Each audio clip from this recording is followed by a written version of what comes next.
when I go to solve this quadratic equation, it's really nice when I look at it because right here, my equation's already set equal to 0. So it's already in standard form. I don't have to worry about putting it in standard form. So that's a nice first step I don't have to do. Second thing, I wish it would factor. And I would look at trying a is not equal to 1. So find factors of 3 times 1 that add up to 3. And those aren't going to exist, which is unfortunate. So I have to go about using quadratic formula. So when I use quadratic formula, it's listed over here again. I need to find a, b, and c, which when it's in standard form, a is with the x squared, b is with the x, and c is constant. So I take my a, b, and c values and go ahead and plug them into the quadratic formula. X equals opposite b, so negative 3 plus or minus for my two answers, square root of b squared, which is 9, minus 4 times the a, which is 3, and the c, which is 1. And this is all over 2 times a.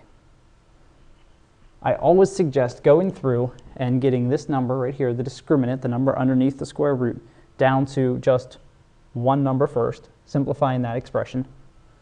So I get x equals negative 3 plus or minus the square root of 9 minus 12 gives me negative 3 all over 6.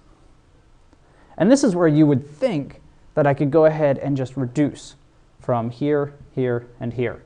But I can't, because underneath the square root, that number is protected. I can only reduce if I go ahead and pull something out of the square root. So I need to go back just a little bit and remember, how do I reduce things like the square root of negative 3? And if I remember, I'm able to pull that negative out. He becomes an I, and I see a square root of 3. There's nothing more I can do to the square root of 3.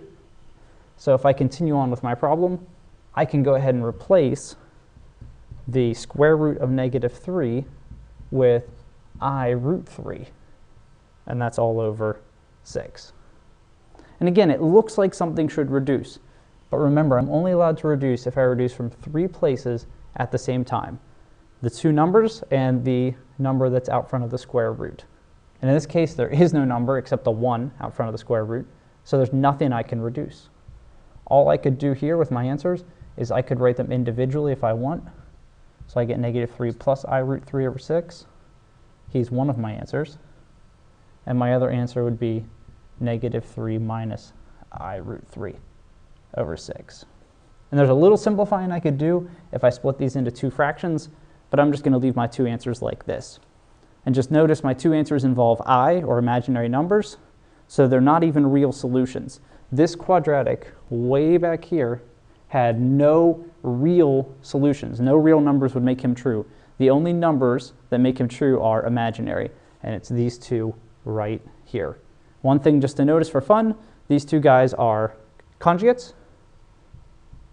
So you're going to find later on in math that complex numbers, complex answers, always come in conjugate pairs whenever we're dealing with quadratic formula. This little extra bonus fun. But for now, being able to find and simplify those answers is what I'm really interested in.